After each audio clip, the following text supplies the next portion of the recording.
Hello, hello tout le monde. Moi c'est Gypsy. Bienvenue pour ce nouveau podcast. C'est une œuvre qui est montée au cœur d'un homme que Dieu a approuvé et qu'un autre homme a réalisé. Je vais vous en dire plus. On va voyager au cœur de 2 Chroniques, chapitre 6, au verset 5 à 9. Voici ce qu'il est écrit. C'est Salomon qui s'exprime et qui parle avec Dieu et Dieu qui le répond.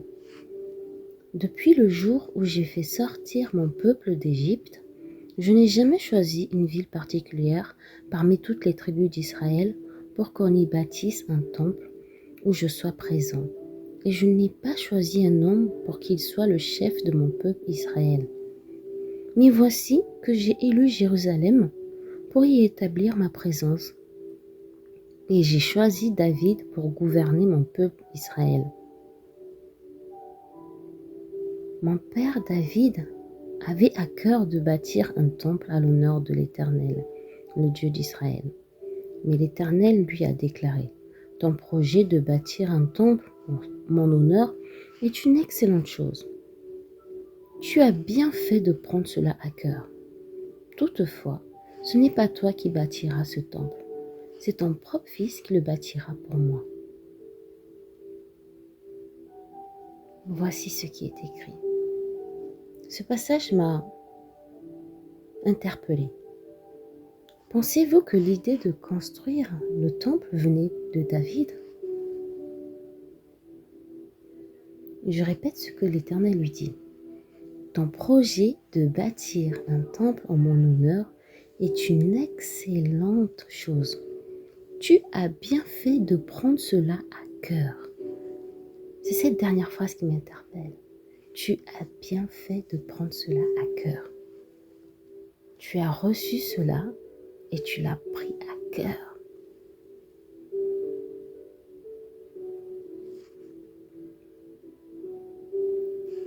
Je vais vous partager un petit témoignage. Depuis que je suis enfant, je sens au-dedans de moi que je suis née pour servir. Je suis née pour servir et aider les gens.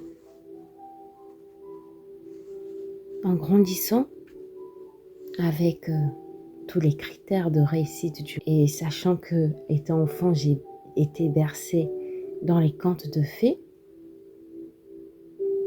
je pensais que servir et aider, je devais le faire au travers d'un métier noble, comme par exemple médecin, pompier, policière. Et enfant, je voulais faire ces métiers. Je voulais servir, donc pour moi, il fallait que ça soit quelque chose de noble, grandiose. Et j'ai commencé à m'orienter vers ça, la médecine et tout ce genre de choses. Et finalement, les choses ne se sont pas passées comme je voulais.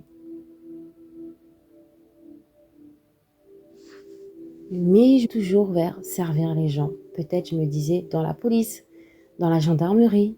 Donc, je construisais, je bâtissais ma vie avec ceci en tête. Finalement, je voulais devenir criminologue. Toujours servir, résoudre, attraper les méchants, ce genre de choses et tout. Mais une fois que j'ai rencontré Dieu, Dieu m'a fait comprendre que c'était pas ça que j'étais appelée. Certes, l'idée de servir et aider était bon, mais le lieu où je voulais le réaliser n'était pas bon. Et le temps, n'en parlons pas. Et j'ai réalisé en fait que cette idée d'aider, de servir ne venait pas de moi.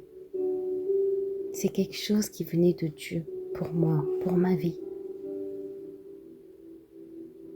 Et bien plus tard, Dieu m'a fait comprendre et m'a montré dans quelle voie je pouvais servir et aider. Je vais vous lire un autre verset. C'est dans Corinthiens, au chapitre 2, du verset 9 à 10. Ce sont des choses que l'œil n'a point vues, que l'oreille n'a point entendues, et qui ne sont point montées au cœur de l'homme, des choses que Dieu a préparées pour ceux qui l'aiment. Dieu nous les a révélées par l'Esprit, car l'Esprit sonde tout, même les profondeurs de Dieu. Alors, je vais vous reposer la question. Pensez-vous que l'idée de construire le temple venait de David? Pensez-vous que mon envie de servir et aider venait de moi? Non. Mais je pense que pour tout un chacun, Dieu a préparé d'avance des choses afin que nous puissions les réaliser ou au moins être des précurseurs. Parce que rien ne nous appartient sur cette terre, tout appartient à Dieu. Mais chacun de nous a une chose, des choses particulières à faire. Et c'est réellement quand on rentre dans l'obéissance et dans la volonté de Dieu que là, en fait, on sait qui on est.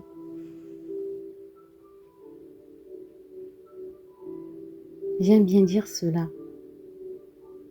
Chaque personne a un couloir. La vie chrétienne est comme une course. Chacun son allure, mais chacun son couloir. Chacun sa destinée.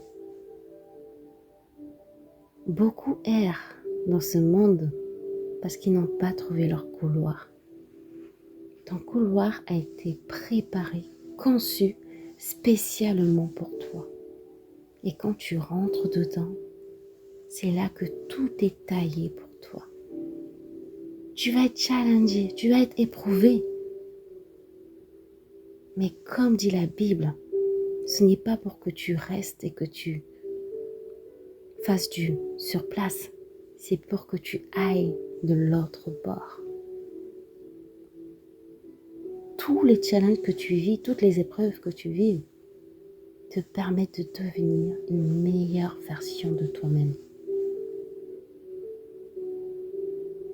À chacune des étapes, quand tu atteins le niveau,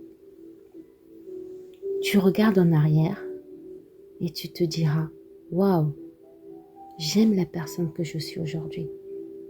Dieu m'a fait grâce de me faire grandir. Et je vois mon parcours. Et aujourd'hui, je suis à un niveau où je sais que je suis une meilleure version de moi-même.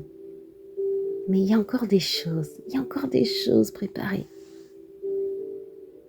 Toute notre vie, nous allons voir ce que Dieu a préparé pour nous, pour finalement arriver à la fin et dire comme Paul le disait si bien,